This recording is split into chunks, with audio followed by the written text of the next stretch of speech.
Hello সবাইকে, আশা করি তোমরা অনেক ভালো আছো। আমিও ভালো আছি। আমি এসেছি কাঁচাপাড়াতে, আমার বাপের বাড়ি। মাকে আমি একটু হেল্প করছিলাম। বাপের বাড়ি মানে সত্যি কথা, আমি বসে বসে খাও, আমি কোনো কাজই করি না। বাট মাকে বললাম দাও, আমি একটু চাল কুমড়ো কেটে দিচ্ছি। মা বললো না, তুই বস। মাই রান্না করছিল মাংস, অনেক কিছুই। তো এই যে মা সব কিছু গোছাচ্ছিল আর আমি একটু চাল কুমড়ো কেটে হেল্প করার চেষ্টা করছিলাম। আর দুপুরে রান্না কিন্তু সম্পূর্ণই মাই করেছে। মাংস থেকে শুরু করে মাছের মাথা দিয়ে চাল কুমড়ো, থানকুনি পাতা বাটা, ডাল, তো এইগুলোই হয়েছিল। আর মা কিন্তু আমার থেকে অনেক বেশি ভালো রান্না করে। মায়ের হাতে রান্না খেতে আমার খুব ভালোও লাগে, খুব ভালো রান্না করে আমার থেকে।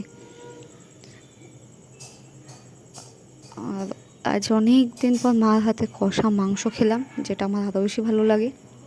যেমন মুরগির মাংসটা একটু কষাই ভালো লাগে। আর প্লেট নিয়ে ঠিক আমি আজকেও চলে এসেছিলাম। মাকে বললাম আমার জন্য কষা মাংস তোলো।